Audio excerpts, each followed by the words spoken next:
बिहार में voter list revision पर 80% का काम पूरा। चुनाव आयोग ने बताया 25 जुलाई से पहले जमा होंगे सभी फॉर्म। अब तक 6 करोड़ से ज्यादा लोगों का वेरिफिकेशन हुआ। बिहार वोटर लिस्ट रिवीजन में बड़ा खुलासा। मतदाता लिस्ट में नेपाल बांग्लादेशियों के भी नाम। मतदाता लिस्ट प्रक्रिया पर तेजस्वी यादव ने उठाया सवाल। कहा बीएलओ पर टारगेट पूरा करने का दबाव। बड़ी संख्या में गांधी मैदान में फेंके गए फॉर्म। तेजस्वी यादव बोले 80% फॉर्म जमा होने का दावा कितना सही। बीएलओ और नागरिक सब कंफ्यूज हैं। तेजस्वी यादव ने कहा चुनाव आयोग बताए कितने फॉर्म सत्यतापूर्वक भरे गए। चुनाव आयोग की विश्वसनीयता हो रही है खत्म। कांग्रेस नेता प्रमोद तिवारी ने बिहार चुनाव में जीत का दावा किया। बोले बिहार में कांग्रेस की जीत होगी। राहुल गांधी पूरी दृढ़ता के साथ चुनाव लड़ रहे हैं। पटना में कंकड़बाग में एक पार्क में फायरिंग की वारदात। कोई हताहत नहीं। पुलिस के पीछा करने पर फायरिंग करने वाले लड़के फरार। फायरिंग की आवाज सुनकर मौके पर पहुंची पुलिस की टीम। पार्क से एक लोडेड कट्टा और एक बाइक बरामद हुई। बिहार के पटना से 42 किलोमीटर दूर गांव में एक किसान की गोली मारकर हत्या। पुलिस हमलावरों की तलाश में जुटी है। बिहार के सीतामढ़ी में भी बेखौफ बदमाशों ने एक कारोबारी की हत्या कर दी। महसौल बाजार में मारी गई गोली। हत्या के खिलाफ लोगों ने जमकर मचाया हंगामा। पुलिस अब बदमाशों की तलाश में जुटी है। आरजेडी नेता तेजस्वी यादव ने फिर कानून व्यवस्था पर सवाल उठाया। कहा इतने मर्डर हो रहे हैं कि कोई गिन भी नहीं सकता। बिहार में इंसानों की जिंदगी कीड़ों मकोड़ों से भी सस्ती है। लालू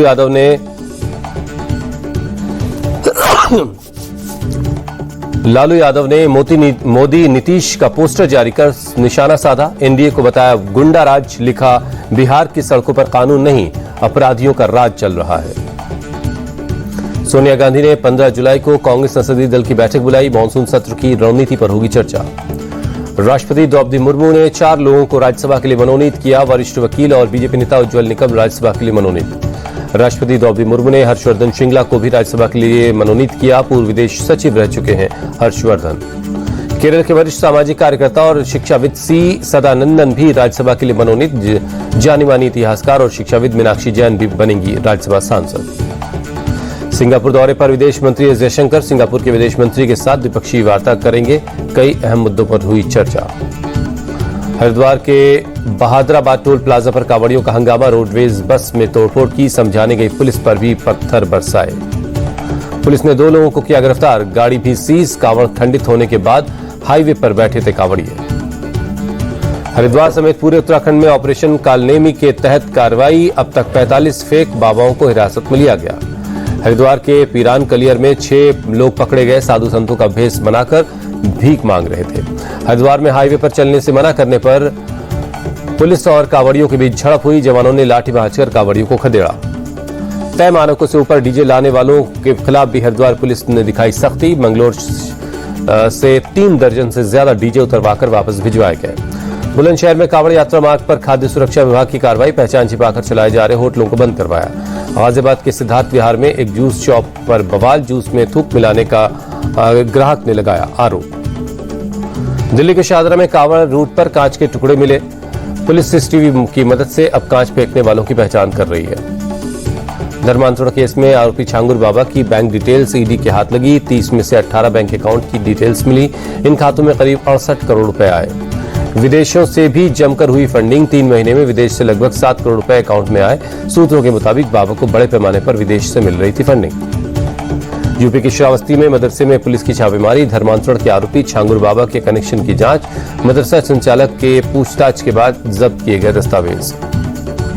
छांगुर बाबा के मामले में खुलासा। अपने गुरुओं के जरिए लड़कियों को करता टारगेट। हिंदू नाम रखकर लड़कियों को प्रेम जाल में फंसाते थे। धर्मांतरण की शिकार हुई एक लड़की ने किया खुलासा। छांगुर बाबा लड़कियों का धर्मांतरण करवाकर शादी भी करवा देता था। छांगुर बाबा अपने एजेंटों से कोडवर्ड में बात करता। लड़कियों को कहता प्रोजेक्ट। धर्मांतरण करवाने को मिट्टी पलटना कहता था। छांगुर बाबा के टारगेट पर थे 3 बड़े शहर अयोध्या, मथुरा, काशी में करवा रहा था धर्मांतरण। जयपुर के रामगंज इलाके में देर रात 2 पक्षों में झड़प। पत्थरबाजी हुई। कई लोग जख्मी। महिला पर फफ्तियां कसने पर दोनों पक्षों के बीच विवाद हुआ। मौके पर पहुंची पुलिस। 10 लोग हिरासत में लिए गए। पुलिस ने पथराव में किसी के घायल होने से किया इनकार। फिलहाल इलाके में शांति है। दोनों पक्षों में किसी ने भी अब तक कोई मामला दर्ज नहीं करवाया। दिल्ली के वसंत विहार में दर्दनाक हादसा। तेज रफ्तार ऑडी कार ने फुटपाथ पर सो रहे 5 लोगों को रौंदा। पुलिस ने इस मामले में केस दर्ज कर लिया। मौके पर पहुंचकर ड्राइवर को गिरफ्तार किया। हादसे के वक्त शराब के नशे में था आरोपी। राधिका के अंकल बोले, दीपक ने मुझसे कहा था भाई मैंने कन्या वध कर दिया है, मुझे मार दो। बेटी की हत्या के आरोप में गिरफ्तार दीपक यादव के कोर्ट ने 14 दिनों की जुडिशियल कस्टडी में भेजा। 10 जुलाई को हुई थी राधिका की हत्या। राधिका की दोस्त हिमांशिका ने राधिका के पेरेंट्स के बर्ताव को लेकर खुलासा किया। राधिका पर बहुत पाबंदियां थीं जिससे उससे घर में घुटन महसूस होती थी। राधिका के कोच के साथ व्हाट्सएप चैट भी आई सामने। चैट में वो विदेश जाने की बात कर रही थी, कुछ कोर्स करने की इच्छा जता। मध्य प्रदेश के ग्वालियर में दिल दहला देने वाली वारदात, पति ने पत्नी पर तलवार से हमला किया, गंभीर हालत में अस्पताल में भर्ती। पति के पत्नी के चरित्र पर शक था, पुलिस ने आरोपी को हिरासत में ले लिया है। महिला के घर वालों के मुताबिक पति ने दूसरी शादी कर ली थी। लखनऊ के काकोरी में बाबा साहब अम्बेडकर की मूर्ति तोड़े जाने से भड़का लोगों का गुस्सा। तनाव को देखते हुए मौदा गांव में पुलिस बल तैनात। बुलंदशहर में पुलिस की बदमाशों से मुठभेड़, जवाबी कार्रवाई में बदमाश घायल, मौके से तमंचा बरामद हुआ। मुंबई के वर्ली में शिवसेना यूबीटी के कार्यकर्ताओं की गुंडागर्दी, मराठी नहीं बोलने पर ऑटो चालक को थप्पड़ों से मारा, कान पकड़कर माफी मंगवाई। कुछ दिन पहले मैं हिंदी और भोजपुरी बोलूंगा, तुम क्या करोगे कहते हुए रिक्शा चालक का वीडियो वायरल हुआ था। इसी को लेकर गुस्साए थे शिवसैनिक। दिल्ली के द्वारका इलाके में एक होटल में लगी आग, दमकल की टीम ने आग पर काबू पाया। किस तरह की जनहानि खबर नहीं। देर रात होटल की दूसरी मंजिल पर आग लग गई थी, वक्त रहते आग पर काबू पा लिया गया। आग लगने की वजह अब तक साफ नहीं है। दिल्ली के सदर बाजार इलाके में एक इमारत की पहली मंजिल पर आग लग गई, कड़ी मशक्कत के बाद आग पर काबू पाया गया। हादसे में काफी नुकसान की आशंका है, किसी के हताहत होने की खबर नहीं। आग लगने की वजह की जांच हो रही है। एमपी के विदिशा में भारी बारिश हुई, बेतवा नदी का जलस्तर बढ़ा, प्रशासन ने जारी किया अलर्ट। एमपी के छतरपुर में भारी बारिश से बिगड़े हालात, कई इलाकों में बाढ़ जैसे हालात दिखाई दे रहे हैं। घरों और स्कूलों के अंदर घुस गया बारिश का पानी, प्रशासन के हालात पर नजर, लोगों को अलर्ट किया गया है। चेन्नई में बीती रात हुई तेज बारिश, शहर के कई इलाकों में जल भराव से लोग परेशान हैं। सड़कों पर पानी भरने से यातायात प्रभावित, कई इलाकों में गाड़ियों का लंबा जाम दिखाई दे रहा है।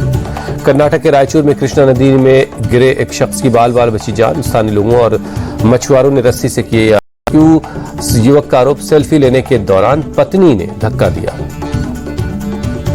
पश्चिम मिदनापुर में भारी बारिश से बाढ़ जैसे हालात, कई गांवों का कटा संपर्क, कई जगहों पर घुटनों तक भरा पानी, लोगों के घरों और दुकानों में पानी घुसने से लोग परेशान। यूपी के अमरोहा में करोड़ों की लागत से बना पुल अचानक धंसा, पुल से गुजर रही ट्रैक्टर ट्रॉली चपेट में आ गई। दिल्ली में कई जगहों पर भारी बारिश, सड़कों पर गाड़ियों की रफ्तार पर ब्रेक लगी। दिल्ली सरकार के मंत्री प्रवेश वर्मा पहुंचे जोरबाग, मानसून को लेकर तैयारियों की समीक्षा की।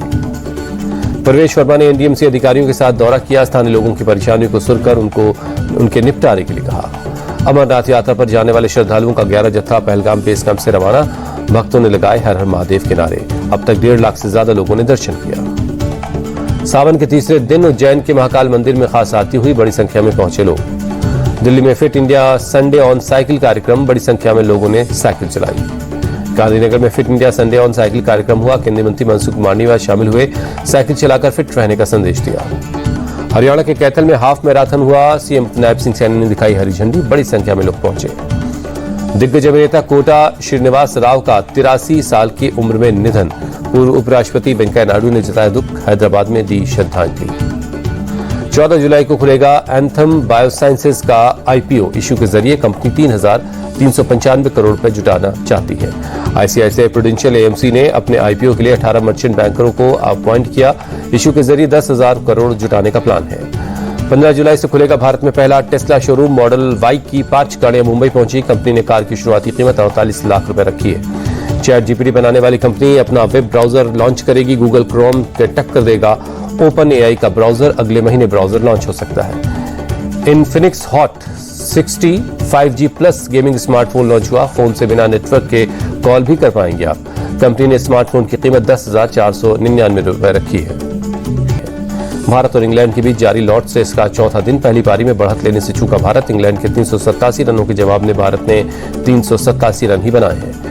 भारत को पहली पारी में 387 रनों पर आउट करने के बाद इंग्लैंड ने दूसरी पारी में बिना किसी नुकसान के 2 रन बनाए। जैक क्राउली 2 और बेन डकेट खाता खोले बगैर क्रीज पर है। लॉर्ड्स टेस्ट के तीसरे दिन केएल राहुल और ऋषभ पंत ने शानदार बल्लेबाजी की। राहुल ने टेस्ट करियर का 10वां शतक जड़ा, 100 रन बनाकर आउट हुए। ऋषभ पंत तेजी से रन चुराने के चक्कर में आउट हुए। 112 गेंदों पर 8 चौकों और 2 छक्कों की मदद से खेली 74 रनों की पारी। लॉर्ड्स में एक से अधिक शतक लगाने वाले दूसरे भारतीय बने केएल राहुल, गांगुली दरमियान को पीछे छोड़ा। राहुल से आगे अब दिलीप वेंगसरकर है। दिलीप ने लॉर्ड्स में 3 टेस्ट शतक लगाए हैं। ऋषभ पंत ने इंग्लैंड के खिलाफ टेस्ट क्रिकेट में सबसे ज्यादा छक्के लगाने का बनाया रिकॉर्ड। विवियन रिचर्ड्स को छोड़ा पीछे। पंत ने 35 छक्के जड़े। विवियन रिचर्ड्स के नाम 34 छक्के लगाने का रिकॉर्ड है।